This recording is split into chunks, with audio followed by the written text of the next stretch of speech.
Le Seigneur est mon berger. 6 secrets cachés derrière cette déclaration. Comment est-ce que le Seigneur est ton berger et comment il prend soin de toi? C'est ce que je vais te montrer dans cette vidéo. Donc, s'il te plaît, prends le temps de regarder jusqu'à la fin. Ça va te bénir et ça va t'amener à plus faire confiance à Dieu. Cela va t'amener à plus marcher par la foi. Cela va t'amener à plus voir la main de Dieu dans ce qu'il fait dans ta vie.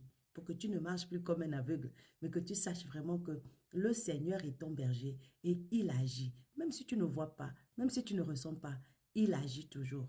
La première chose qui est très importante, c'est de comprendre que c'est qu'il dit Ésaïe chapitre 40, verset 11. Il dit, comme un berger, il paîtra son troupeau. Par son bras, il rassemblera les agneaux et les portera dans son sein. Il conduira doucement celle qui allait. La première chose que tu dois savoir, c'est que le troupeau, c'est le troupeau du berger. Les brebis, ce sont les brebis du berger. Ça veut dire que nous lui appartenons. Il nous a acquis par ses souffrances et sa mort à la croix. Il a payé pour nous un prix immense, celui de sa propre vie. Il a payé de sa propre vie pour que nous ayons la vie éternelle. N'oublie jamais ça. C'est pourquoi nous sommes maintenant précieux à ses yeux. Tu es précieux à ses yeux. Comme Ésaïe chapitre 43, verset 4 dit, que nous sommes précieux à ses yeux. Donc, ce qui nous est précieux, nous le protégeons. Voilà pourquoi notre berger prend soin de nous. Voilà pourquoi notre berger prend soin de toi et de moi. Pas parce que nous sommes spéciaux, pas parce que nous sommes différents, pas parce que, mais parce que à ses yeux, nous sommes très importants. Et parce que nous sommes très importants, il prend soin de nous. Donc, tu lui appartiens, il s'est sacrifié pour toi et il prend soin de toi parce que tu es important pour lui. Ça, c'est très important. La deuxième chose à savoir, c'est que le berger paie son troupeau. C'est ce qui caractérise un berger. Il s'occupe de donner à ses moutons un pâturage et une nourriture appropriée. Le prophète Ézéchiel parle d'un bon pâturage et de gras pâturage. Donc, notre berger aime à donner. Il donne abondamment. Il donne avec abondance. Il ne donne pas un peu. Il donne toujours beaucoup. Il donne beaucoup. Donc, il donne ce qui est bon pour nous, ce qui est le meilleur. La nourriture spirituelle est absolument nécessaire à notre vie spirituelle. Donc, c'est comme brebis, nous manquons de nourriture spirituelle, cela ne vient pas de notre berger, mais de nous-mêmes. Donc, nous devons apprendre à chercher à nous nourrir spirituellement pour que notre relation avec Dieu soit étroite, pour que nous puissions profiter de l'abondance de ce que Dieu nous donne. Ça, c'est la deuxième chose. La troisième chose, un troupeau se compose de bêtes différentes. Donc, Jésus a dit que je ne suis pas venu seulement pour les... Je ne suis pas venu pour ceux qui sont guéris, je suis venu pour les malades.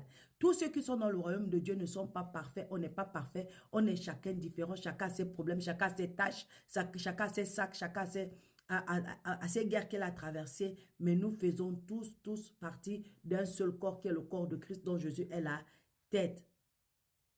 Donc, Dieu ne fait pas de différence de ses enfants. Nous tous, nous sommes pareils. Nous tous, nous sommes appelés de lui. Nous tous, nous sommes enfants de Dieu, héritiers du royaume de Dieu avec Christ. Et nous tous, nous partageons un seul esprit. Donc, il n'y a pas de différence. La quatrième chose qui est très importante que tu dois savoir, c'est que le berger a des bras puissants. Il a des bras puissants sur lesquels il porte les agneaux. Donc, chez les hommes, un père peut porter un petit enfant sur un trajet plus loin, plus ou moins loin, mais il se fatigue. Ses forces s'affaiblissent. Le bon berger n'est jamais fatigué. Sa force est toujours là. La place dans ses bras nous parle de sûreté et de protection. Donc, en lui, nous avons notre sûreté, nous avons notre assurance et nous avons notre protection. Si Dieu est pour nous, qui peut être contre nous? Si ton berger prend soin de toi et que tu es caché dans ses mains, qui peut t'arracher de ses mains? Qui peut te faire du mal? Qui peut te détruire? Qui peut te nuire? Personne. Et rien ne peut te manquer. L'autre chose qui est très importante qu'on doit savoir, c'est que le berger ne porte pas seulement des agneaux dans ses bras, il porte dans son sein, c'est-à-dire sur sa poitrine, tout près de son cœur. C'est la place où nous éprouvons son amour et sa proximité. Donc nous pensons à Jean qui, dans une soirée mémorable, était dans le sein de Jésus. Donc Jésus nous garde dans son cœur. Il nous aime tellement qu'il ne nous éloigne pas de lui. La sixième chose que tu dois retenir, qui est très importante aussi, c'est que le bon berger te conduit. Ici, spécialement, ce sont des questions de brebis qu'il conduit doucement. Mais d'autres passages nous montrent, nous conduisons tout son troupeau. Donc, il va devant elle et leur montre le chemin. Quand le Seigneur Jésus était avec ses disciples sur la terre, il allait devant eux et il le suivait. Il doit en être de même aujourd'hui. Le Seigneur Jésus va aussi devant nous. Il nous indique le bon chemin. Il nous a laissé un modèle afin de que nous puissions suivre ses traces. C'est le Saint-Esprit de Dieu. Le Saint-Esprit, c'est comment on appelle? C'est Jésus en nous. Le Saint-Esprit, c'est celui qui nous montre le chemin. C'est celui qui nous montre quoi faire. C'est celui qui nous montre quoi dire. C'est celui en qui on doit s'attacher pour bien comprendre ce que Dieu attend de nous. Ce que Jésus attend de nous. Le Saint-Esprit en nous, c'est la guidance de Dieu. En fait, les rôles du Saint-Esprit dans ta vie sont divers.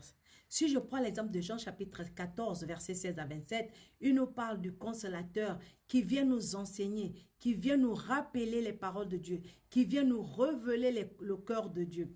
Si nous parlons de Jean chapitre 15, verset 26, on parle du Saint-Esprit qui rend témoignage du Père et du Fils. Dans Galates chapitre 5, versets 22 à 23, nous parle des fruits de l'Esprit qui sont manifestés par le Saint-Esprit de Dieu en nous.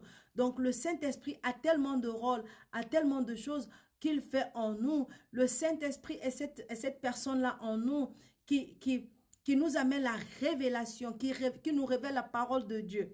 Le Saint-Esprit nous permet aussi, le Saint-Esprit nous guide aussi dans nos décisions et nous protège des dangers physiques et spirituels. Le Saint-Esprit aussi on l'appelle aussi le consolateur. Il peut apaiser nos craintes et nous remplir d'espérance. Par son pouvoir, nous sommes sanctifiés nous sommes sanctifiés. Nous nous repentons, recevons les ordonnances salvatrices et respectons nos alliances grâce à l'Esprit de Dieu qui est en nous. Mais en dehors de tout ça, le Saint-Esprit est aussi un intercesseur. Le Saint-Esprit intercède pour nous auprès du Père. Le Saint-Esprit est un ami, c'est un avocat, c'est notre défenseur, il est tout pour nous. Le Saint-Esprit en nous, c'est la garantie que nous avons la vie éternelle. Le Saint-Esprit en nous, c'est la garantie que Dieu prend soin de nous. Le Saint-Esprit en nous, c'est la garantie que nous sommes enfants de Dieu.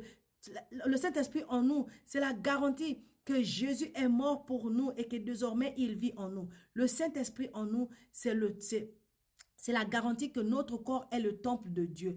Notre corps est l'habitation de Dieu. Donc si Dieu habite en nous, il ne peut pas nous abandonner. Si Dieu habite en nous, il ne peut pas nous laisser souffrir. Si Dieu habite en nous, il ne peut pas nous laisser dans la maladie. Si Dieu habite en nous, il ne peut pas nous laisser, il ne peut pas voir nos ennemis nous combattre et nous laisser mourir.